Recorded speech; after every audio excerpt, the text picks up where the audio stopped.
Hello everyone and welcome to this Video Sans Frontier video. My name is Jay Wakefield.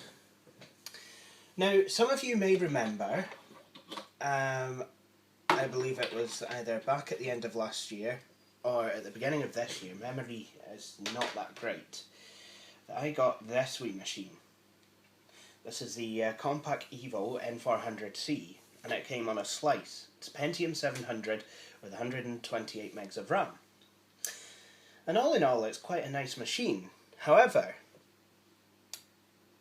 it didn't have a full clean bill of health. First of all, the left mouse button is about worn out. You've really got to press hard for it to do anything. And I have reason to believe that the FN key on the keyboard is broken because I just can't seem to activate any of the functions. For example, the screen brightness or anything like that. So, recently I went on eBay and I decided to buy this machine a couple of presents. First off, I bought it a new mouse pad slash palm rest, complete with all of the things that actually makes it go. Look at that. Plug, very nice. Got that from a seller. Oh, it looks like it has speaker connection as well, so get a new speaker. I got this from parts_just laptops. This is an eBay shop where I go and get a lot of parts for my older machines. Usually sell stuff like hard disks, bits of laptop, and sometimes even bare bones laptop systems themselves. While I was shopping on eBay, I also managed to buy myself one of these. This is a replacement keyboard for the N400C. So hopefully these parts will work. Caught the keyboard with the scissors when I was unpackaging it, but I don't think I did any real damage. It was just literally I caught this bit between the blades of the scissors, but I don't think I cut anything. Certainly doesn't look like it. So without further ado, let's power this thing down and get underway.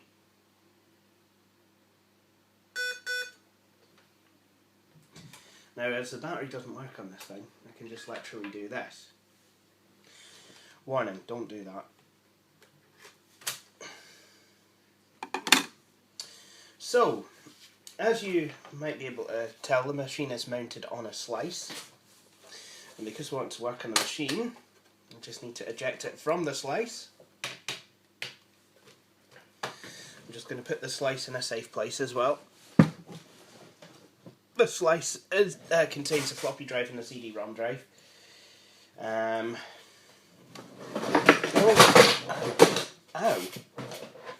And it's also the thing that just fell on my foot. Nice. Where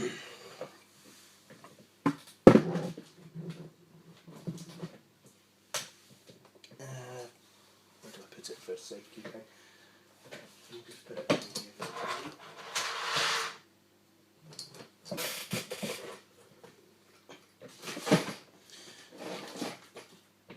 Right, okay. Something else you'll probably want to be aware of is the fact that this battery is very low, so I'm going to need to plug this in. That would be an idea actually.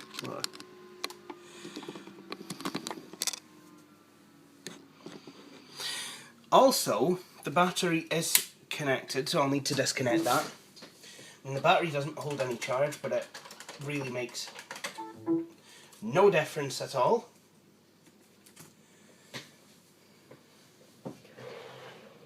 Took me a while to locate the battery on this machine, actually. I didn't know where it was. I wouldn't mind getting a replacement. And the size of this machine lent itself well to a very mobile vintage gamer unit. Now, a vast virus database has been updated. It's quite good actually, because there's actually screw markings where the keyboard needs to be removed. So what I'll do is I will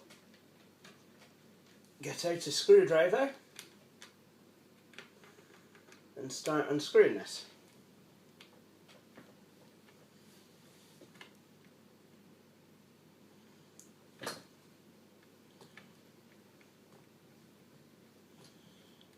Really quite tight actually.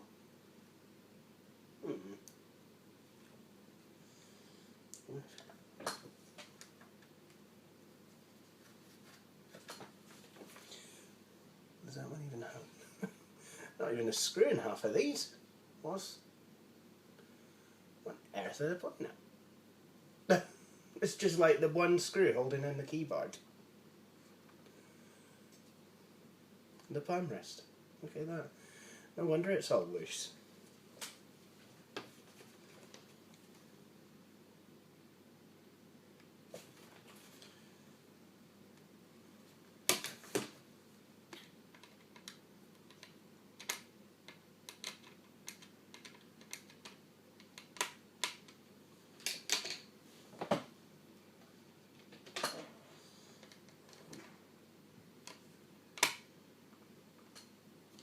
There we go.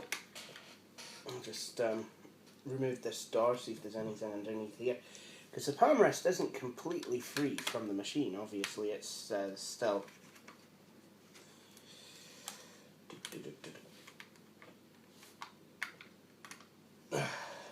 Just going to put this over here, very tiny screw. Need to keep it safe. And what I'm going to do, I'm just going to put this back here. I'm going to use a flat-headed screwdriver just to kind of see if I can lift up this door.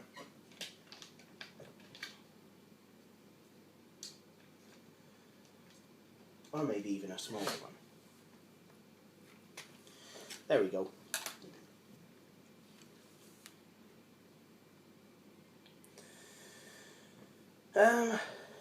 Nope.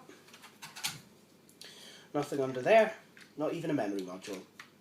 Well, if I wanted to, I could expand this to 256 megs, which might be something that I do in the future. Although I'm not entirely sure, just at the moment. Not sure it completely needs it. Not sure I completely need this machine to have 256 megs of RAM. Oops.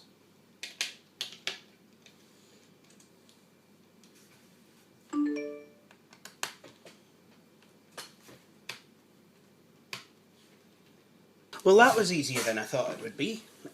So here's the machine. It's kind of being a wee bit de-keyboarded and de-moused. But that's okay. So what I now need to do is go ahead and install the new keyboard. Now this is where full sight would prevail. I managed to connect the keyboard. I didn't realise that the zero insertion force connector went bing. You actually could release it. So, that's literally what I forgot to do. So, that's the keyboard itself connected. And just plop that down there. Now for the new palm rest. Turns out that this is not a speaker in here. This is an RTC clock battery. I don't know how fully charged or otherwise the clock battery is. But I know one thing. I certainly need to... There's a couple of things that need connected. I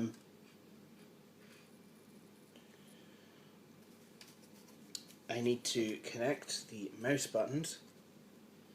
I need to connect the clock battery. And yep, I believe that will do it. So what I'm going to do is they're very kindly given me all the cables, look. So what I can do, I'll just rest the palm rest here. Well, actually no, I won't. I think I'll rest it here so that it's actually easier to function with.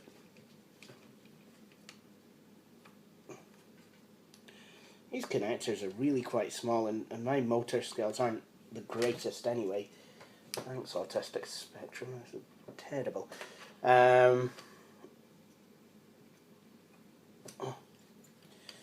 fact that it gets in the way of things I enjoy.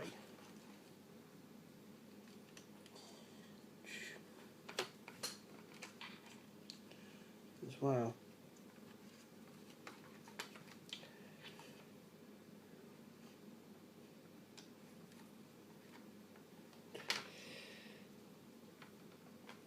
There we go.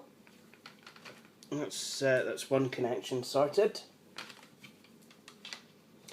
Now I need to connect the real-time clock battery.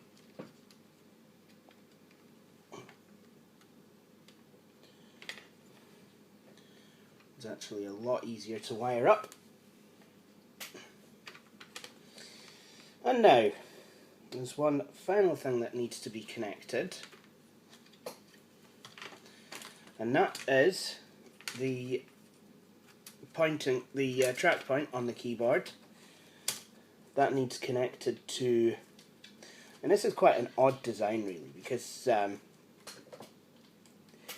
normally I would say that these things are usually connected to the actual keyboard port itself, but in this case that would be incorrect. So I've got that's that plugged in, and the connector has been locked. So basically the next thing to do now is to get the whole thing latched down, and hopefully without too much theatrics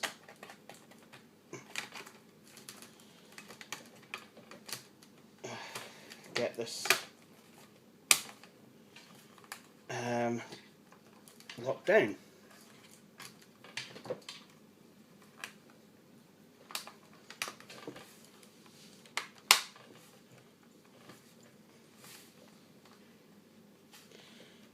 And you, yep, don't think.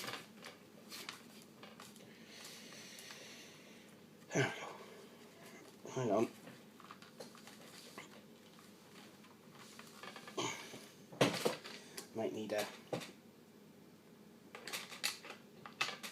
Might need a wee hand here from Mr. Flathead. Hang on a minute. Want to tuck that wire in, that's no doubt putting kibosh on what I want to do.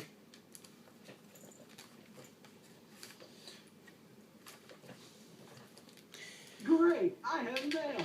Thanks, Luke. Right, okay, I believe we're up and running. So let's plug it in. We can do that without the slice, not a problem. I've got a version of Windows installed on here. So you know, the machine is ready to go. I'll switch off this light so we can actually see what's on the screen. Oh. And now, naturally, the system has powered itself on because I've disconnected the RTC body.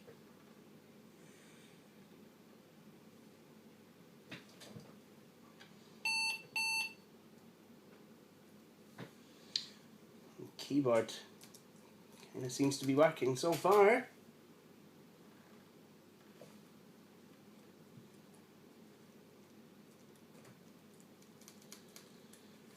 Okay, maybe not. Well, maybe the keyboard itself was never faulty. Maybe I've just not using it properly. So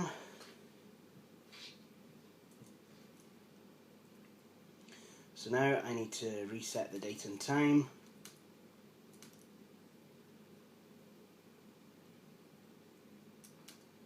Which I can't seem to do on here. Enable multi-boot. Yada yada. Device security system. On some models you got an option to set the time.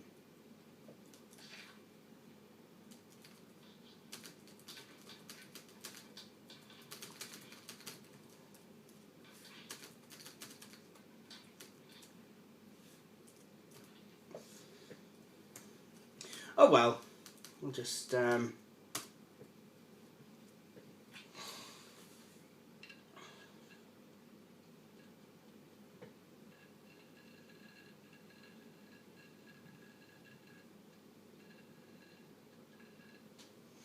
I've not installed much to this system.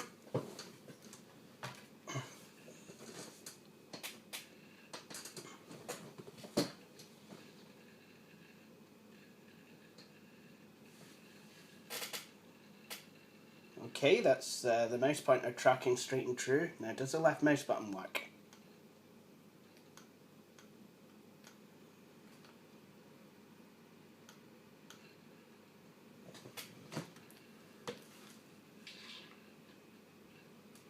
So, today is September. Sorry, I've got to have my head in a way I can barely see this.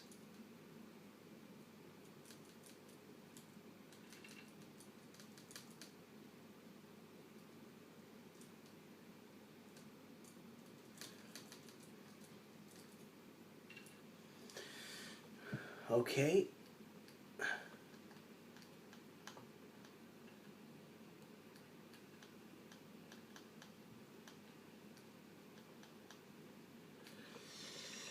So the time is 23. That'll do.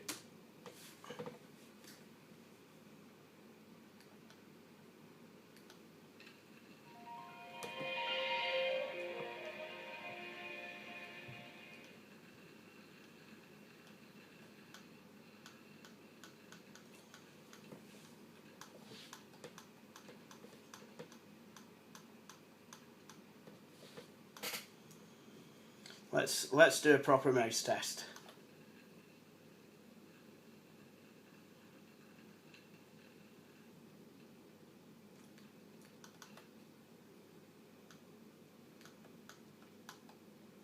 Seems to work best. Doesn't seem to work well if you put your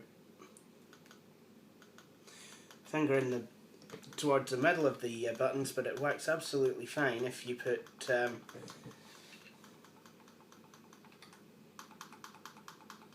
actually no, that seems to work fine.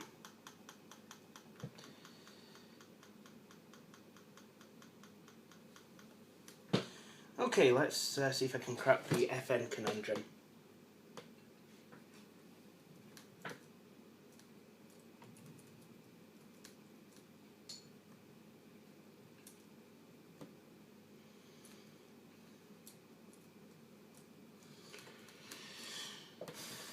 Well, I don't know what is with the FN key, or if that is even the proper brightness controls. I really don't know.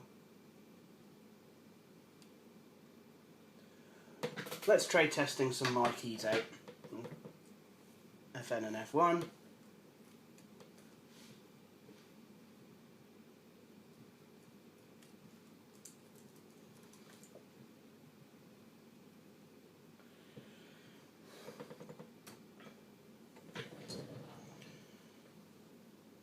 Hang on a minute.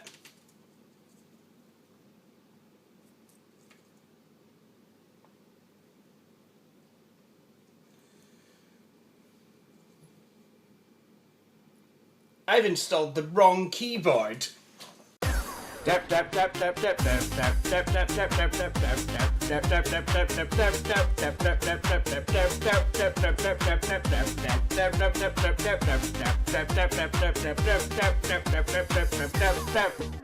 £10 points of dirt goes to me. I've installed the right keyboard.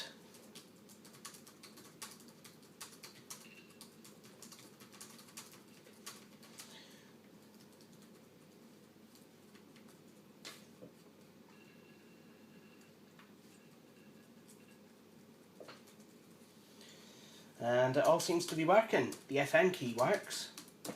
Let's have a look.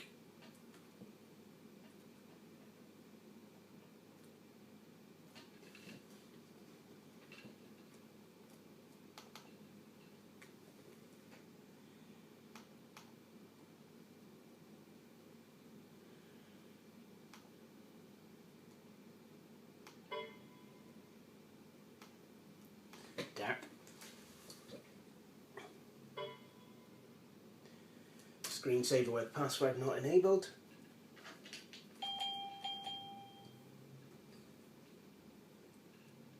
This is amazing.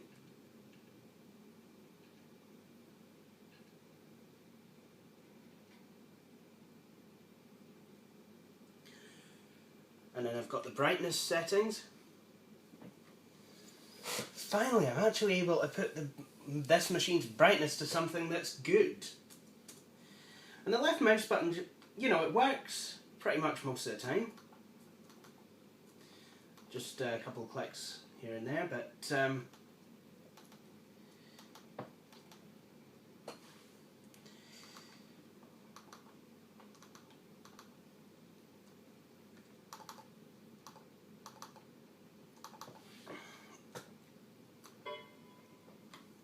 I can actually use it properly now. I don't have to use an external mouse, and I can actually have the screen nice and bright.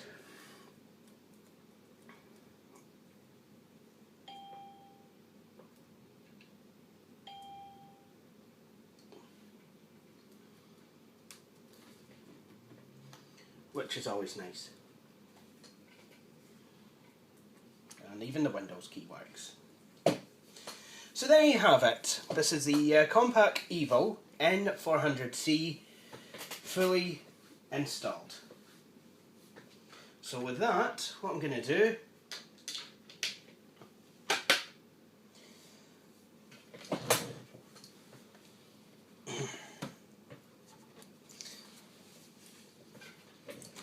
I wonder if I can get any charger out of this at all.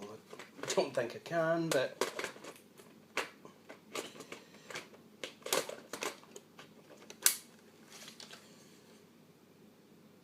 nothing. Well, yeah.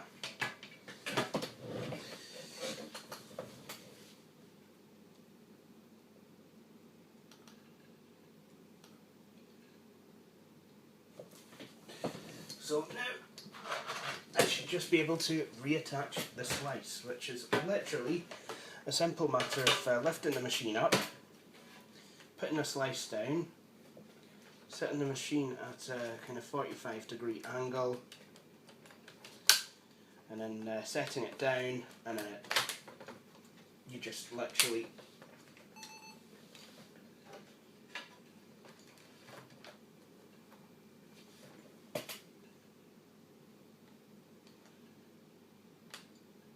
and there you have it.